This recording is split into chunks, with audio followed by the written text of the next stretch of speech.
And Meg joins us now with sports. And I understand the Women's World Cup is being hailed a huge success. So much so that they're being called one of the greatest finals in World Cup history, men's or women's. And you could bet that the Canadian Soccer Association was watching closely in preparation for Canada's crack at the event, only 4 short years away in our fair city. Already counting down the days is keeper of Stony Plain, Stephanie Labby.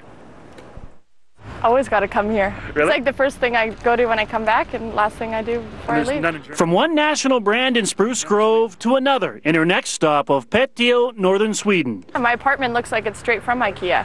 But the do-it-yourself project Stephanie Labby gets asked about most right now is Canada's failure to assemble any kind of success at the World Cup of women's soccer. And maybe we had too high expectations on ourselves. You know, we did have a very difficult group coming in. While recovering from a knee injury, the 24-year-old watched her teammates lose 2-1 to host Germany.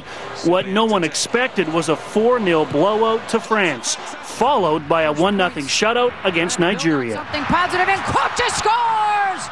But at least it gave her a chance to cheer on her second favorite team in the World Cup final. And the World Cup for Japan! I feel awesome for the Japanese. I'm so happy for them. It's so you're glad the Americans lost? Yes. Because it proved that any team can come out ahead, not just the one everyone expects. The Americans were a little bit cocky? I mean, when are they not, right? Next up for Labbe and the Canadian women, qualifying for the London Olympics. And it could go well if the team forgets about Germany and focuses on the words tattooed on Stephanie's right forearm. A lot of players want to stick around. They don't want this to be the last one, and we definitely want to come around and get our revenge. And give Canadian and soccer fans right around home a chance to celebrate like they did on Sunday. How badly do you want to be there? Oh, so bad. Ever since the 2002 tournament that was here, it's been my dream to play here in Canada in front of friends and family. And wouldn't that be something? I only hope that they have our group in Edmonton.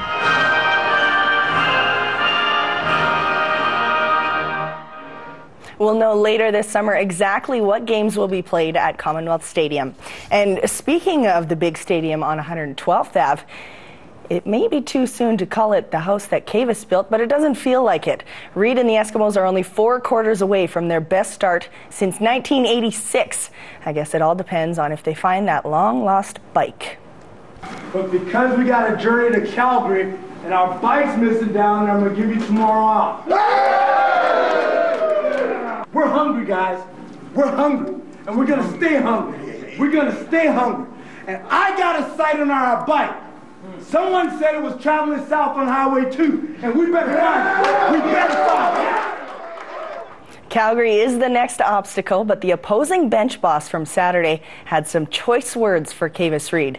The winningest coach in CFL history admitted he was outcoached by the rookie, but wasn't a fan of some of his play calling.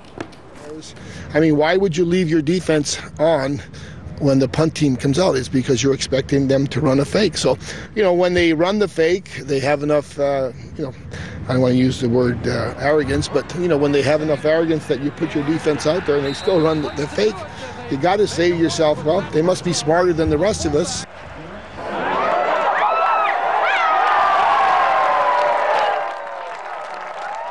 FC Edmonton was on their way to yet another strong performance at Foot Field last night. That sweet-looking opening goal very well assisted by the latest import from Holland, who's still getting used to Edmonton and our infamous summer skeeters. Mosquitoes bigger here? The same, but much more, and they make no sound. In Holland, they make sound. Really? Yeah, bzzz. You can hear them at night, but here they don't make sound. Silent assassins. Yeah. You couldn't blame mosquitoes for the game-winning goal by Tampa Bay. Fellow Dutchman Ryan Bart literally gave it away with not 1, but 2 mistakes. So he wasn't surprised to see us this morning at practice. Yeah, so I make mistakes, my bad, and something happened, and you can't turn it back, and you must focus on the next game. FCE is on the road for their next 2 matches.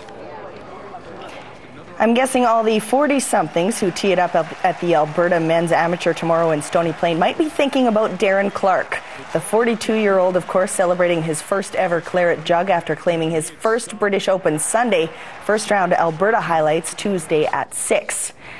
And good news for the City Men's Amateur. Instead of being cancelled because of low numbers, the event has been rescheduled to late August at Broadmoor, Jaeger Ridge and Goose Hummock.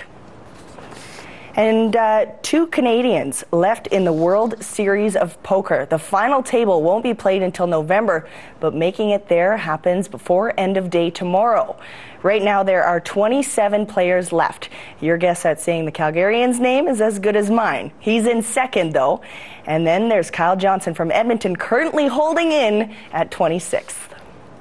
And finally, it was an entertaining week in sports. We've put all the highlights together in CTV's Super Plays of the Week. All right, let's see if we can get some sort of smooth motion. Going sideways. Oh! Sometimes you're the hammer and sometimes you're the nail. He was the hammer. Joe Sakic with an 8-iron here at the par 3. Uh-oh. Yep. No. Yep. Come on. Yes! $1 million hole-in-one. Now you think he's not a great athlete. Chad Catford fumbles the football. Goodbye, Chip Cox. Goodbye. See ya. Touchdown to Montreal.